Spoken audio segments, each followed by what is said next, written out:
Alors dans cette vidéo, je vais simplement vous présenter FileZilla, un logiciel qu'on va utiliser plusieurs fois dans la formation, et Firebug. Je ne sais pas si on va l'utiliser pour l'instant, mais en tout cas, il vous sera certainement utile à l'avenir. Donc FileZilla, c'est simplement le logiciel qui va vous permettre de vous connecter à votre serveur. Vous avez été sur votre hébergeur, vous avez pris une formule d'hébergement, donc, et vous allez créer ce qu'on appelle un accès FTP, qui va comprendre un identifiant, un mot de passe, et ce couple identifiant-mot de passe, c'est ce qui va vous permettre de vous connecter à un dossier de votre serveur. Il vous suffira simplement de rentrer le nom de domaine de votre site, l'identifiant et le mot de passe que vous aurez créé, cliquez sur connexion rapide. Donc FileZilla, ça se divise en plusieurs parties.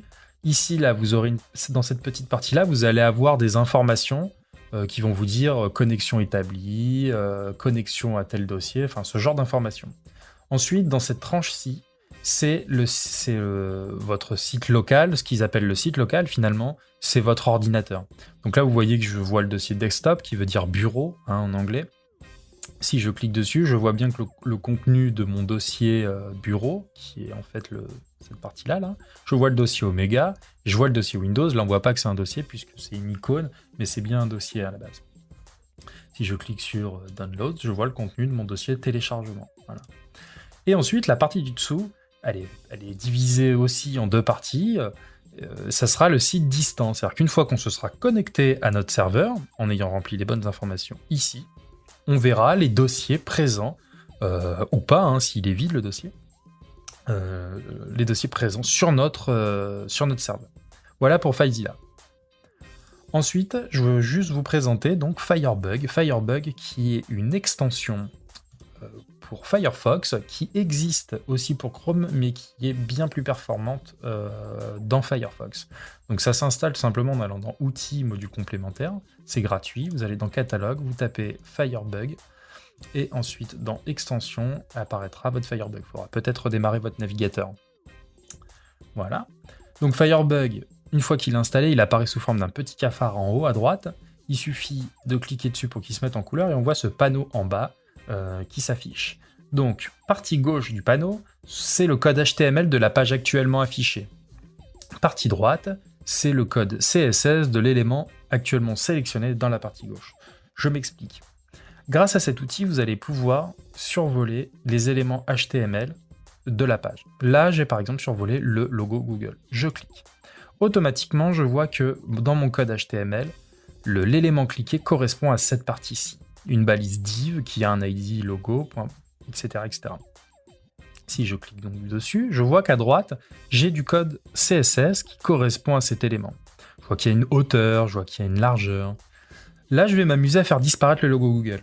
Donc je vais mettre juste à la suite, comme ça, je vais double-cliquer, et je vais pouvoir ajouter une règle CSS qui s'appelle display, et lui donner la valeur none. Et vous voyez que le logo Google disparaît. Alors il disparaît pas pour tout le monde, il disparaît que vous, c'est juste que vous affectez la façon d'interpréter la page par votre navigateur.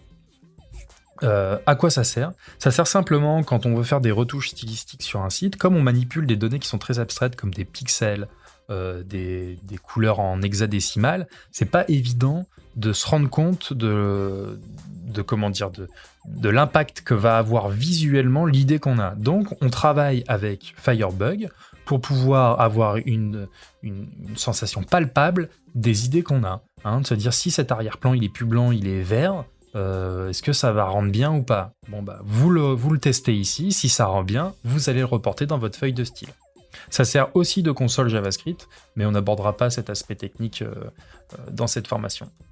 Et puis dernière chose que je voulais vous montrer, c'est tout simplement, on parle beaucoup de liens, je vous parle de logiciels, de services, d'outils dans notre formation, donc sur le site de Business Antidote, vous avez une rubrique tout en bas, liens utiles, outils recommandés, qui vous amène sur cette page.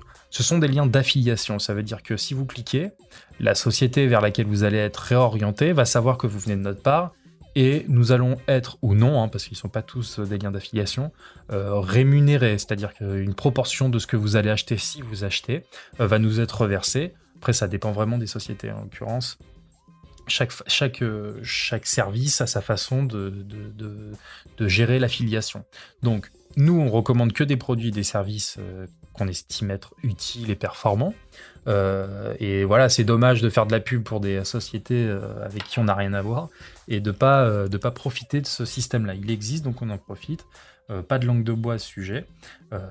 Donc voilà, quand on vous parle d'un produit ou d'un service, ben, merci de cliquer, d'y accéder via ces liens. Ça nous fera une petite récompense. Voilà, c'était tout pour cette petite vidéo.